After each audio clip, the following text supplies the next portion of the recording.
Hello welcome, मेरा नाम है आकिब खान। आप सभी का स्वागत है वीरल बयानी में।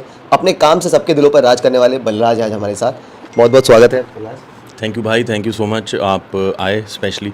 मैं तो आपके पास आ नहीं सकता था, मैं इंजर्ड था, तो आप घर पे आए, उसके लिए बहुत बहुत शुक्रिया। थैंक यू सो मच, आपने अपना टाइम दिया। तो शुरुआत करेंगे इंजरी से। जब आपने बोला इंजर्ड, ये कैसे ये इंजर्ड हो गए आप, और थोड़ा सा बताएंगे मुझे? ये औकात से लंबी छलांग लगा दी मैंने क्रिकेट की फील्ड पे। उस वजह से हम लोग, ये हमारा CCL चल रहा है अभी, तो चन्ना स्वामी में हमारा मैच था। और one of the most favourite ground of everybody, जो भी क्रिकेट देखना चाहते हैं लोग या क्रिकेट खेलना चाहते हैं, उनके लिए Chinnaswamy is one of the best ground. और वहाँ पर हमारा तेलुगु वॉरियर के साथ मैच था, और बॉल पकड़ने के लिए मैंने डाइव किया, और डाइव थोड़ा ज़्यादा स्ट्रेच कर दिया, तो ये जो है मेरा हिस्सा पूरा ज़मीन के साथ ही लगा, और शोल्डर हल्का सा डिसलोकेट हुआ है, थोड़ा सा फ्रैक्चर हुआ है, और अभी यही हील चल रहा है। अभी इसको 1-1.5 महीना और लगेगा। अच्छा, ऐसा कुछ जब एक्शन होता है तो स्लोमो में देखने बहुत मजा आता है, लेकिन बाद में जो रिजल्ट उसका आया है, ये शायद से कुछ दिनों तक आपको तकलीफ देने वाला है। ये स्लोमो में देखने में मज़ा नहीं आता है। स्लोमो में देखने के बाद पेन होता है ये वाले इसको। तो मेरे पास वीडियो पड़ा है, जब भी मुझे कोई पूछता है कि कैसे हुआ, तो मैं वीडियो दिखा देता हूँ, और वो वीडियो एक्चुअल में स्लोमो वाला ही है। तो वो पूरा ज़मीन पे ऐसे बम्प हुआ, और उसके बाद पूरा ये वाला इंजर्ड हुआ। तो हाँ, बट ये स्लोमो में देख के ये अच्छा लग रहा है लोगों को कि यार एफर्ट बहुत कमाल का था। तो थोड़ा सा कंसोलेशन प्राइज़ वाला फीलिंग आ जाता है मुझे। अच्छा, अब बात करेंगे आपकी जर्नी की। सो 2007 से, if I am not wrong, आपने शुरुआत की एंटरटेनमेंट इंडस्ट्री की। सो जर्नी कैसी रही 2023 तक की? 23 तक का सफ़र, क्योंकि मुंबई में आकर के रहना, इतना लंबा सफ़र तय करना इज़ नॉट ईजी। तो 16 साल की हो गई, 16 स्वीट 16 की जर्नी हो चुकी है अगर हम लोग पूरे सालों की बात करें। 2007 में शुरू किया था, पंजाब से शुरू किया था मैंने। हमारे पंजाब में कॉमेडी शो एक हुआ था, उसमें पार्टिसिपेट किया, उसके फाइनल्स तक पहुँचे, फिर वहाँ से धीरे धीरे धीरे मुंबई में पहुँचे। तो बहुत लंबी जर्नी है, बहुत लंबी कहानी है। पूरी डिटेल में मैं बताने चला जाऊँगा तो बहुत टाइम चला जाएगा। लेकिन मैं 11 में मुंबई मूव कर गया था, 2011 में। और पहले 2-3 साल तो मुंबई के रास्ते जानने में, और कौन सी जगह से कौन सी जगह तक पहुंचना कैसे है वो जानने में निकल जाते हैं। और तब बड़ी वो होती थी, कभी कभी फ्रस्ट्रेशन। तो मुझे हमारे एक सीनियर बोलते थे कि मुंबई में रहना अपने आप में एक काम है, तो काम तो बाद में अपने आप मिल ही जाता है अगर आप यहाँ पर टिके रहो। तो बहुत कमाल की जर्नी रही है, बड़े अप्स एंड डाउन्स आए, लेकिन मैं बहुत खुश हूँ मैं आज जहाँ भी हूँ, और अपनी मेहनत और घर वालों की दुआओं से पहुँचा हूँ। तो बहुत अमेजिंग जर्नी रही है, काफ़ी अप्स एंड डाउन्स हैं, बट काफ़ी कुछ अचीव किया है, and very much happy, not satisfied but very much happy where I am sitting today. अच्छा, एंटरटेनमेंट की जब बात आती है तो बोलते हैं ना कि वो वर्ड यूज़ करना ठीक है, यूज़ कर सकते हैं, कीड़ा जो होता है। हाँ। या तो बचपन से होता है। हाँ। बोलते हैं ना, हमारे बड़ा शरारती है ये, तो ऐसे ही। तो ऐसा था, बचपन से ही था, या फिर किसी से इंस्पिरेशन आपने ली, नहीं मुझे इस तरफ जाना है, इस तरफ ही करियर बनाना है? कीड़ा होता है, लेकिन मेरा कीड़ा डिस्कवर थोड़ा लेट हुआ, या कहते हैं कि कीड़ा सो रहा था, वो जागा थोड़ा लेट है। तो मैं बिल्कुल भी अपनी लाइफ में शरारती बच्चा था नहीं। मैं बहुत एक पढ़ने लिखने वाला, एक शांत रहने वाला, चुप रहने वाला बच्चा था, और मुझे देखकर कोई भी ये नहीं बोल सकता था कि ये लाइफ में आगे जाके स्टैंड अप कॉमेडी करेगा या लोगों को हंसाएगा, क्योंकि मैं बहुत साइलेंट था और काम पे फोकस करने वाला बच्चा था। और ये आप बोल सकते हो कि धीरे धीरे ऑटोमेटिकली चीज़ें अपने आप जैसे होती जाती। मुझे तो था कि मैं पढ़ाई लिखाई करूँगा, कोई सरकारी अफसर बनूंगा, IPS IAS करूँगा, और सिस्टम को थोड़ा ठीक करूँगा। मेरा वो लाइफ में मेरा टारगेट था, मेरा जो लाइफ में एम था वो ये था। लेकिन हमारे कॉलेज में ना, जो लोग ड्रामेटिक्स करते थे उन लोगों की फ़ीस माफ़ हो जाती थी, उन लोगों को लेक्चर्स में रिलैक्सेशन मिलती थी। तो मैं क्रिकेट खेलता था, बट जैसे ही मुझे पता चला कि ये एक यूथ फेस्टिवल नाम की एक चीज़ होती है, और जो लोग इसमें ड्रामेटिक्स करते हैं उनके अच्छे नंबर आ जाएं, अगर ड्रामेटिक्स में कोई पोजीशन आ जाए यूथ फेस्टिवल, तो उनकी फ़ीस माफ़ हो जाती है। तो हम लोगों ने वो ड्रामेटिक्स ज्वाइन करा सिर्फ इसलिए कि हमारी फ़ीस माफ़ हो जाए। फिर वहाँ से धीरे धीरे धीरे जर्नी जो है वो वहाँ किया, फ़ीस माफ़ हुई, तो फिर उसके बाद एक पंजाबी चैनल MH1 है, वहाँ पार्टिसिपेट किया।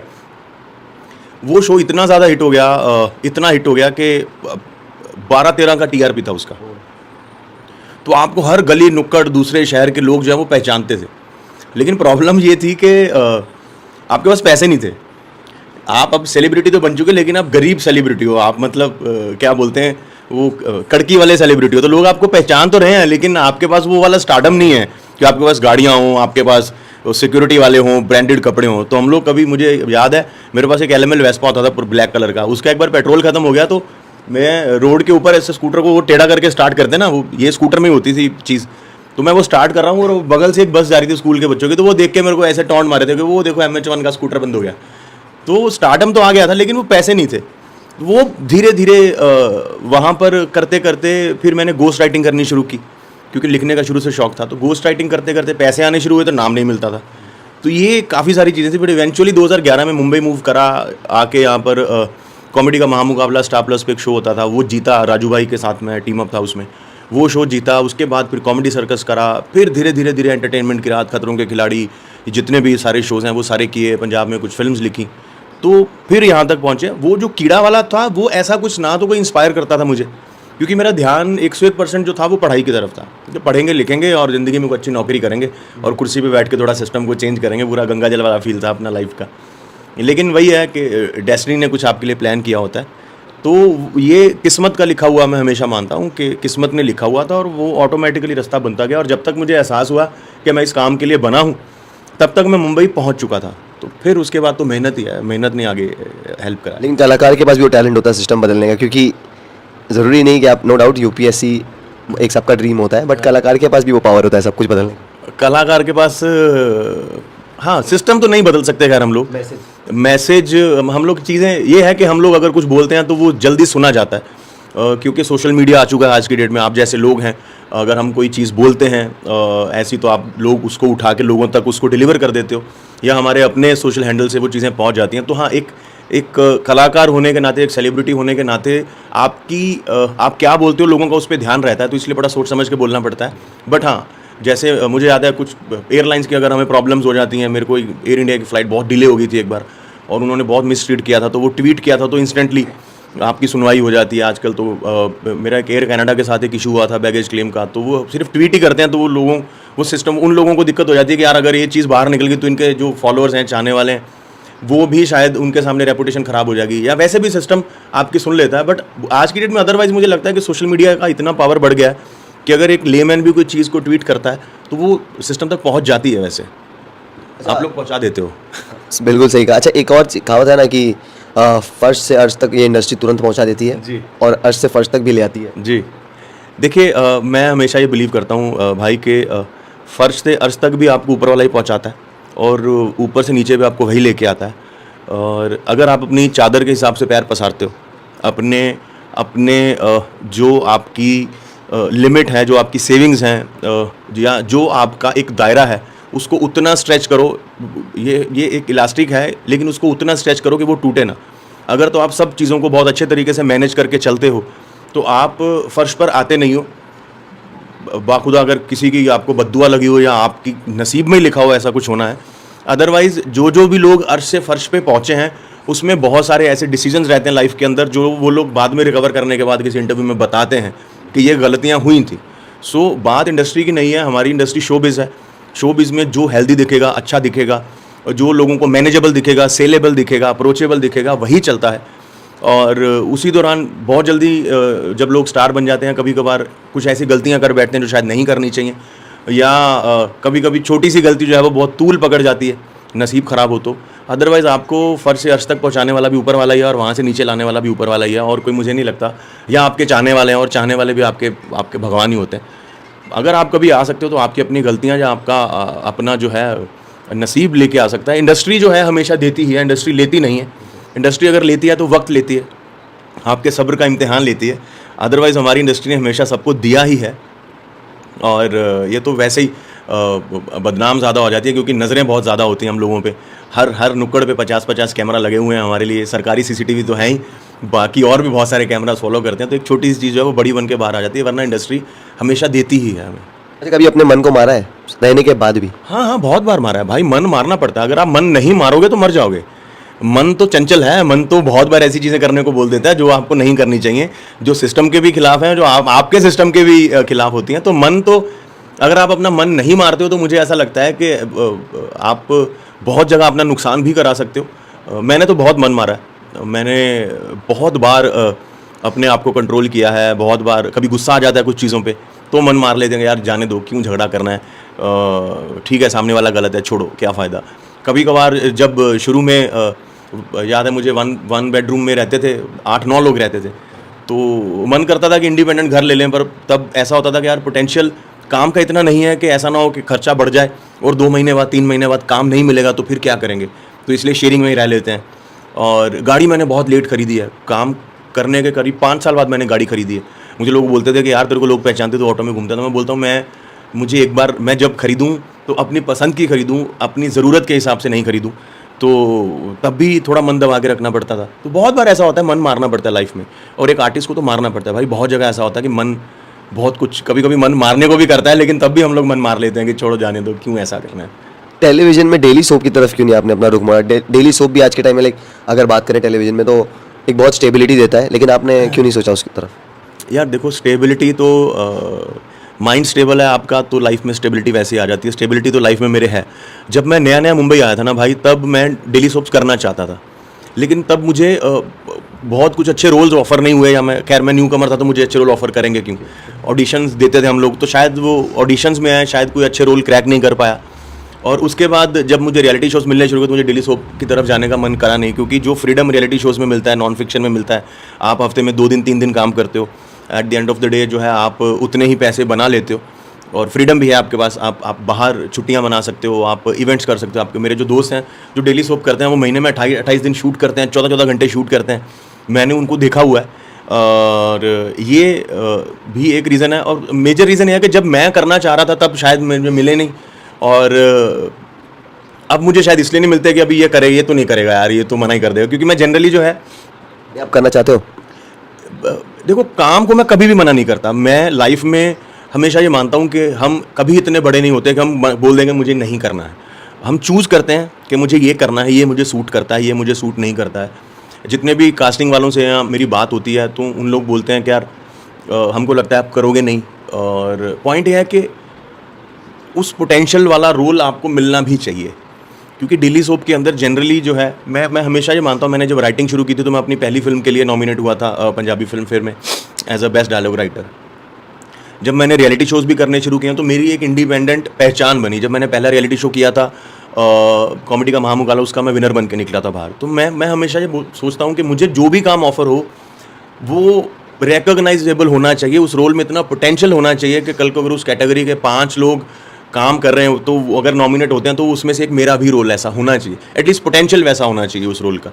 तो वो मुझे अभी तक मिला नहीं है। डेफिनेटली मैं करना चाहता हूँ, मुझे मिलेंगे अगर ऐसे रोल तो मैं ज़रूर करूँगा, बट अभी तक मुझे मिला नहीं है, और मिलेगा तो ज़रूर करेंगे ऊपर वाले की दया से। अच्छा, टैटूज भी है सुना है आप? यार टैटू जिस हाथ में है ना, वो हाथ अभी टूटा हुआ है, तो ये तो आपको मैं दिखा नहीं पाऊंगा, बट मैं आपको फ़ोटोज़ दिखा दूंगा टैटूज़ की, आप वो दिखा दीजिएगा लोगों को। तो मेरा ये यहाँ से लेके यहाँ तक पूरा अंदर बाहर हाथ पूरा ये आम टैटू से भरी पड़ी है।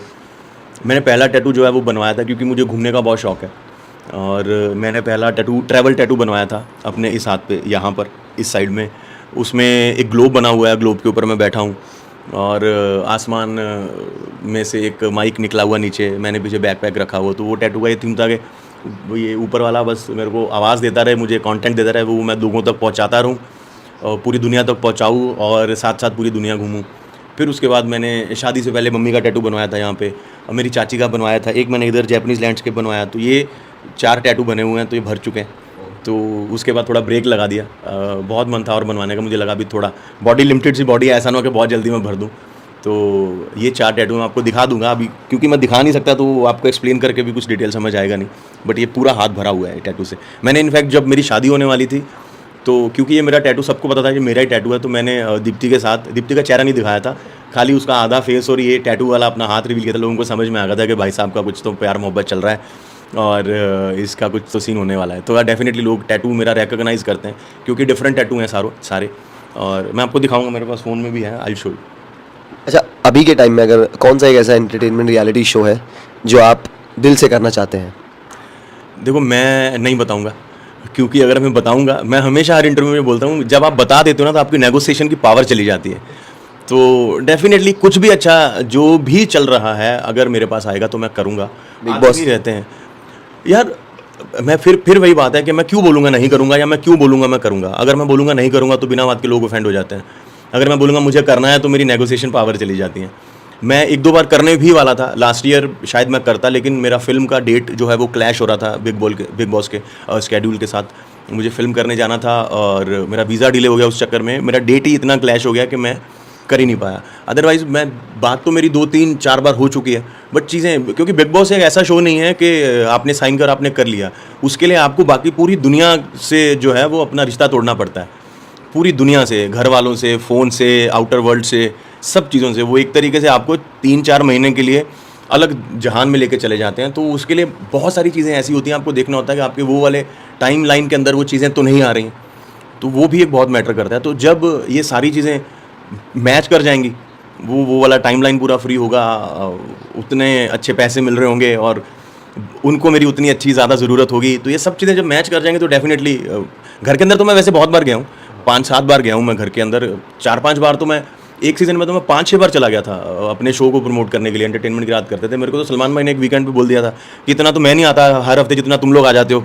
तो मैंने बोला भाई क्या करें, कलर्स का इशू है तो वो भेज देते हैं हमको हर हफ्ते। तो घर के अंदर तो मैं जा चुका हूँ, बट हाँ अभी एज अ पार्टिसिपेंट शो किया नहीं है। देखते हैं, अगर होना होगा तो ज़रूर होगा। अच्छा, इस सीजन का आपने प्रेडिक्शन किया था कि शिव या तो प्रियंका जीतेंगी, हाँ। बट थोड़ा सा गलत हुआ वो, और MC स्टैन जीते। तो ये क्या क्या कहना चाहेंगे? मैंने प्रेडिक्शन नहीं किया था, मैंने कुछ ऐसे वो नहीं किया था कि ये हम पत्ते खोल रहे हैं तो हम ये प्रेडिक्ट करते हैं।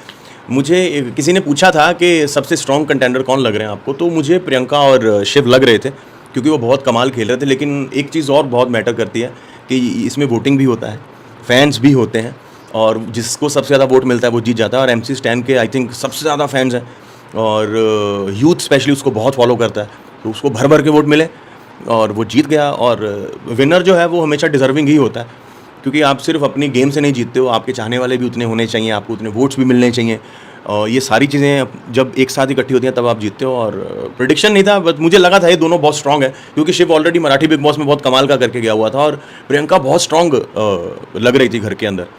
तो मुझे लगा था इन दोनों में से शायद कोई एक जीत जाएगा। अच्छी बात है, MC स्टैन जीत गया है तो बहुत बढ़िया। मतलब रिजल्ट से खुश हैं आप? भाई देखो, रिजल्ट से मैं उदास भी क्यों होऊंगा, मैं क्यों उदास हूँगा, मेरा तो कुछ उसमें ना नुकसान हुआ ना फ़ायदा हुआ। MC स्टैन जीता, उसको बहुत बहुत बधाई, और बहुत ही यंग टैलेंटेड आदमी है, आर्टिस्ट है, और इतनी कम उम्र में इतने बड़े मुकाम पर पहुँचा है। तो मेरी तरफ से तो उसको और जो भी उसके चाहने वाले हैं उन सबको बहुत बहुत बेस्ट विशेज़। आप ऐसे ही अपने स्टार को जो है वो प्यार करते रहिए और ज़िंदगी में और भी बहुत खुशियाँ और बड़े बड़े मुकाम हासिल करें, मेरी दुआएं। अच्छा, एक लास्ट सवाल ये है कि जापान ने एक ना मैरिज सिस्टम ये किया है, उन लोग ने इंट्रोड्यूस किया है वीकेंड मैरिज सिस्टम।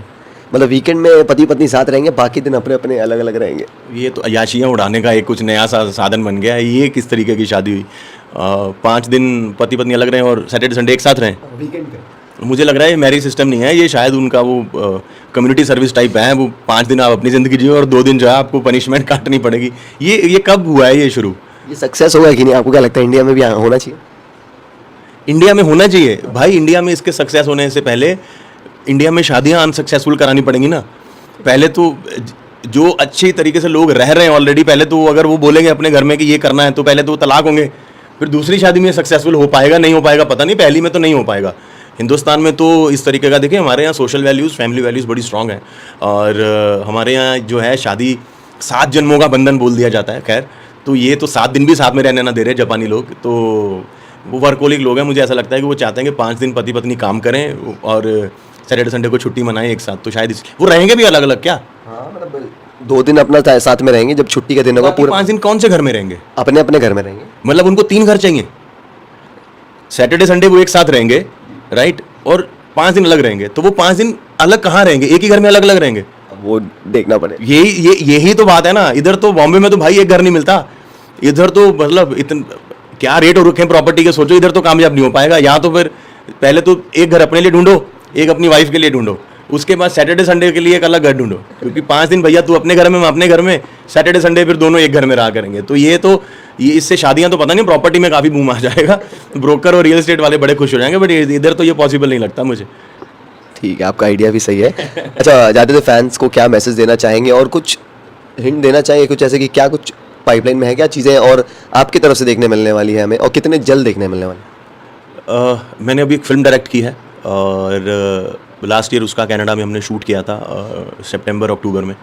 इनफैक्ट अक्टूबर नवंबर में -30, -25, -20 इतनी ठंड थी वहाँ पर कि हाथ आपके जम जाते थे। वो ग्लव्स के अंदर हम लोग वो हॉट जेल के पाउचेस रख के काम करते थे। तो वहाँ पर हमने फिल्म शूट की। इट्स अ फैमिली ड्रामा, बड़ी फीचर फिल्म है पंजाबी की, और बड़ी स्टार कास्ट है पंजाबी की। तो उसका पोस्ट चल रहा है अभी, तो इस साल आपको मैं एज अ डायरेक्टर बड़े पर्दे पे दिख जाऊंगा, और इस साल में ही वो फिल्म रिलीज़ हो जाएगी। और दूसरी फिल्म की स्क्रिप्ट चालू है, तो शायद आपको अभी मैं एज अ डायरेक्टर अच्छी अच्छी फिल्में करता हुआ दिखूंगा। और बाकी टीवी का अभी फ़िलहाल 1 महीने के लिए तो सब बंद है, और इवेंट भी बंद है, सब बंद है 1 महीने के लिए, लेकिन हाँ टीवी पे 1-2 चीज़ों पे काम चल रहा है और लेट्स होप अगर जल्दी फाइनल हो गया तो पहले आप लोगों को पता चलता है, हमसे पहले आप लोगों को पता चल जाता है, आपके पास लिस्टें आ जाती हैं कि भैया ये होने वाला है, ये उसकी कास्ट है, ये इसके बारे में ये छाप दो, तो सबसे पहले तो आपको पता चलता है, तो आप लोगों को बता देते हैं। फिलहाल मेरी फिल्म आने वाली है इस साल एज ए डायरेक्टर, सो जिस तरीके से आपने मेरे शोज़ को, मेरी राइटिंग को, मेरे जितना भी मैंने काम किया उसको मोहब्बत दिया है, मैं चाहता हूँ कि मेरी फिल्म को भी उससे ज़्यादा मोहब्बत दीजिएगा, क्योंकि बहुत ही कमाल की फिल्म है। हम उम्मीद करते हैं कि सुपर डुपर हिट हो और आप ऐसे ही डायरेक्ट करते रहें, हम देखते रहें movie. Thank you so much हमसे बात करने के लिए। ऑल द बेस्ट भाई। Thank you, thank you.